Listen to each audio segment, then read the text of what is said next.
Hey, what's going on, guys? It's Jack. Back again to bring you Mythic Grong's healing guide. Everything you need to know from the healer point of view on getting this boss down. And this fight will end up being one of the first challenges that you healers will have to be facing going into it, as there is a ton of raid-wide damage going out, and it really is well suited no matter what healer that you're playing. We decided to run with 5 healers. We had some early guilds deciding to run with 6.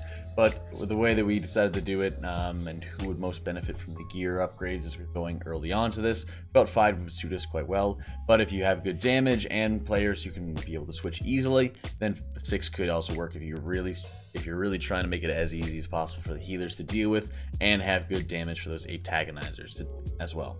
The fight pretty much stays very similar from Heroic, where you have to be killing antagonizers, except for this time there are 2. They're spawning at a time, and you basically have to pace yourself going through it. So the CD order that you'll see as we're kind of going through this is up on your screen right now, and starts going through how best we prioritize cooldowns going out, because the missile damage, especially as we're all stacked up together, is extremely high, and the way that we organized it was moving pretty much in a slight curve as a range pile around the default position the boss was at, and allowing the range to use the Warlock portal to be able to go and pretty much reset their position every so often, right? So ideal ramp timings were a bit more difficult than I would have liked as Disc Priest going into this encounter, because it was pretty unreliable as to when a lot of the antagonizer charges would start going off. But once we start getting some pulls in, it became a lot easier timing wise to be able to work out. So the way that we wanted to set it up was that I'd be able to get alternate between Rapture and Evangelism pretty evenly for any of the bestial throws and for any tantrums going out. Whenever we had bestial throws, it was always important for that target to stay with the tank in case any roars were going off as well. These were really critical areas for us to do. So a lot of times we made sure we were having very low cooldown abilities like Pally's Avenging Crusader be used more frequently, more often, and then quickly getting abilities like Divine Hymn on cooldown to be able to guarantee a second use.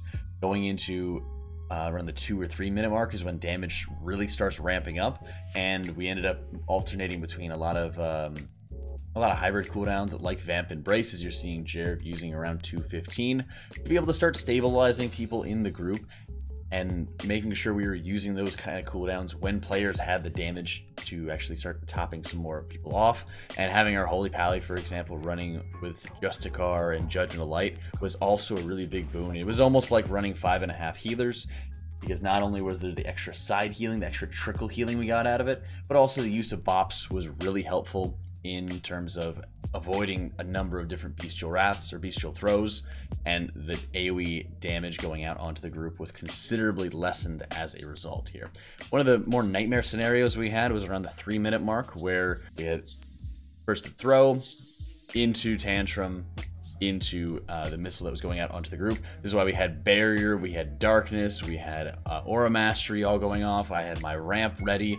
Tons of damage going out onto the group there, so we wanted to make sure we stacked up as many cooldowns as possible. Ankh Totem was amazing for this encounter, as there was a number of strong uses that it had, and the consistency of just the extra bonus HP was also very necessary in keeping people alive. And we found that it was totally okay to sort of hard stack those cooldowns at rough positions if it was going to help us get it through. And then we were able to start rotating through lighter cooldowns like Avenging Crusader, like the Vamp Embrace, like Rally, Darkness, those things, to be able to help stabilize people or be able to use more defensively whenever big tantrums were coming, like in the case of Darkness. For me as Disc, I did end up burning through quite a bit of mana here, so having an Innervate was absolutely amazing. And in many cases, due to how constant the damage is going out, there's not a lot of great times or perfect times where nothing's going on to be able to drink. So a lot of times we started rotating through healers pretty slowly as to who would be first to be able to get a drink, as the other healers were watching our backs. So I ended up getting my drink around the 4 minute mark, be able to get myself topped off, and the Alchemist Stone regened a massive amount of mana, so I could continue that aggressive rate at the very end of the fight as things got more hectic. We had plenty of damage in our group to be able to kill the antagonizers, so I often didn't really need to switch to them, because in many cases we were killing them too rapidly. So in this case, I ended up taking Shadow Covenant, and I spent most of my time dealing damage to the boss. I found Shadow Covenant was excellent as we were moving to be able to top players off from any missile damage, and overall was a very high HPS ability that I didn't have too many problems with. Some key problems we did have were players dropping very early on when they had the Antagonizer core along with the rest of the AoE damage. So being able to have a strong spot, either like a Paladin or Mistweaver, help focus those targets once they pick them up, ensure they survive before they end up firing them, and also working to select more tanky targets like Rogues to be able to hold onto those orbs, and then make sure they're staying stabilized before they take too much damage or possibly go down early.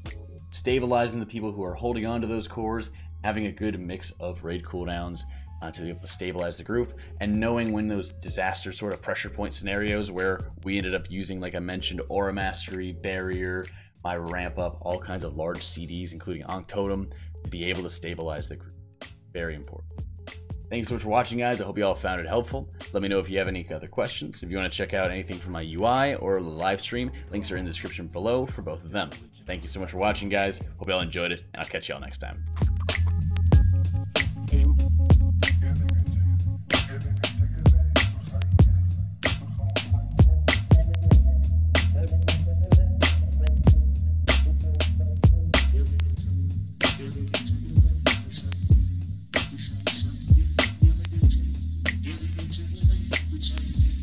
Shine, shine.